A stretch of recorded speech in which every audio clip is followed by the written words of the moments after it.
On the way back from Lewis's funeral, my mom told me to start packing. She waited until the day before we left to tell Edie.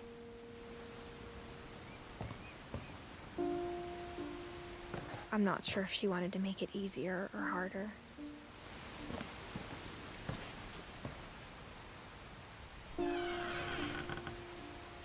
I wish we'd stayed.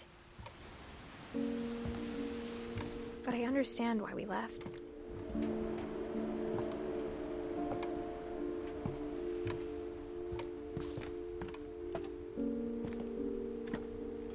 My mom ended up leaving everything behind.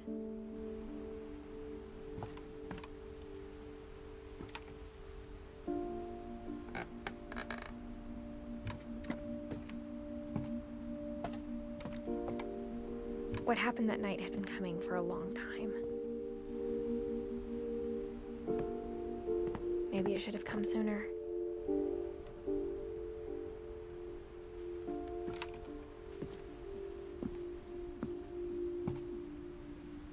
But it had to end one way or another.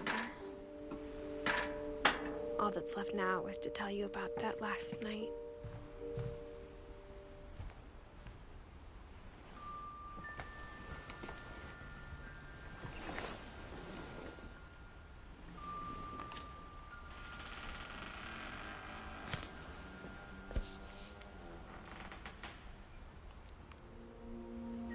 That whole last day, Edie just watched us pack and didn't say a word. Until supper, when she raised her glass and said, "To our final night together, and all our final nights apart." Grandma, you know what I said about alcohol. Some of your medications are very Edith, specific. I left a present for you in the hallway. Why don't you go open it? The grown-ups have to argue now. I'm sorry, you're right. We're all leaving tomorrow. Let's just enjoy our last... I'm not leaving.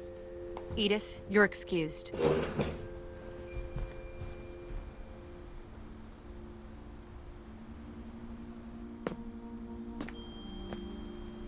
the power had been shut off that morning, but Edie always had plenty of candles. When my mom sealed the library, I don't think she knew about the other entrance. Or that Edie had a key to it.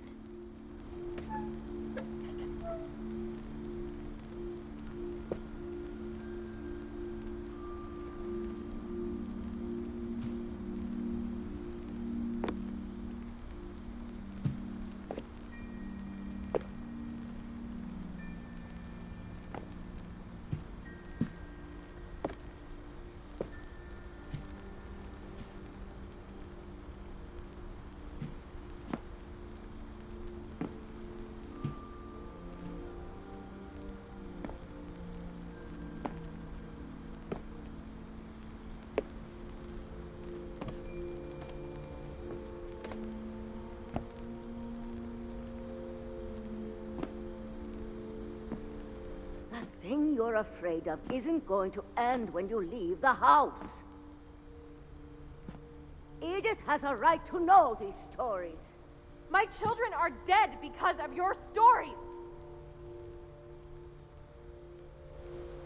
I think it's best if Edith and I leave tonight.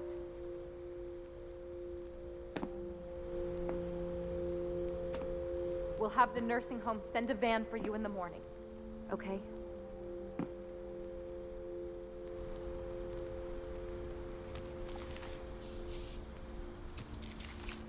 Dear Edith, there's so many stories I wish I could tell you, but there's only time for one.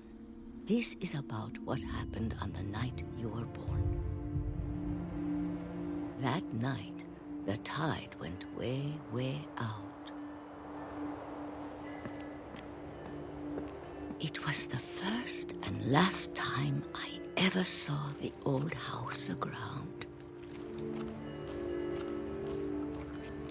There'd been an earthquake out in the middle of the ocean. They called it the lowest tide in 1,000 years. God, it smelled awful. You know, I've seen that house every day of my life.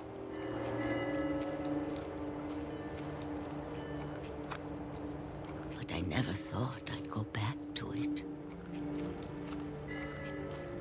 When the fog rolled in, I lost my way.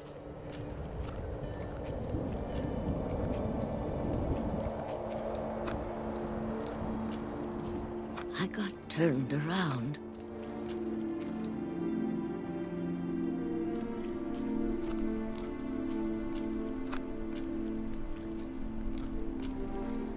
I started seeing things.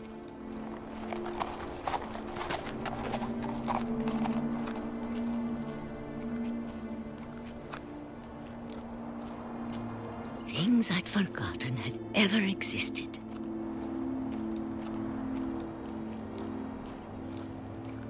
But when I saw them, they felt like old friends.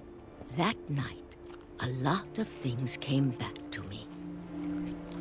Or maybe I came back to them.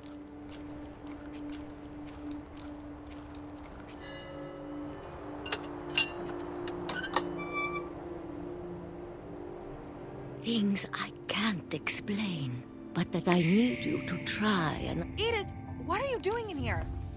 It's mine. Edith! Mom, you're gonna rip it! Let go! I kicked and screamed, but Mom dragged me to the car.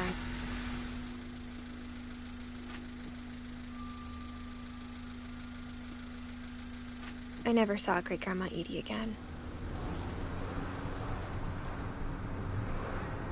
The next morning, the van came to pick her up, but she was already gone. After that, we moved around a lot.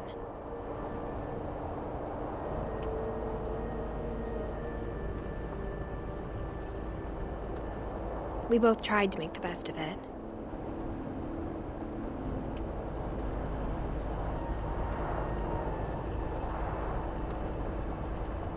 A few years went by.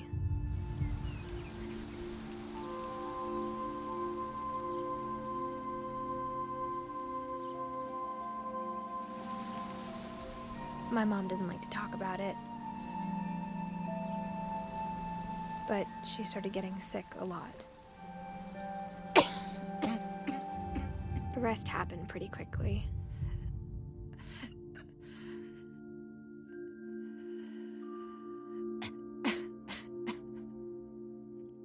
She got better for a while, and then she didn't.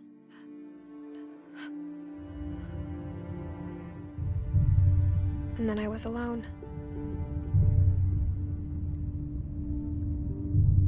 The last Finch left alive.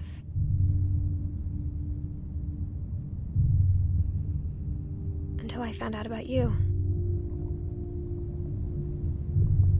I'm still not sure what to tell you about all this. If we lived forever, maybe we'd have time to understand things. But as it is, I think the best we can do is try to open our eyes. And appreciate how strange and brief all of this is.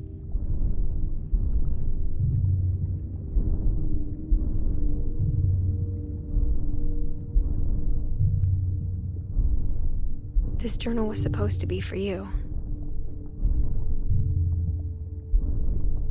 But now I hope you'll never see it.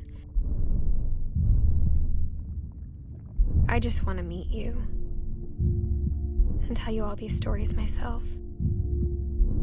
But I guess if you're reading this now, things didn't work out that way.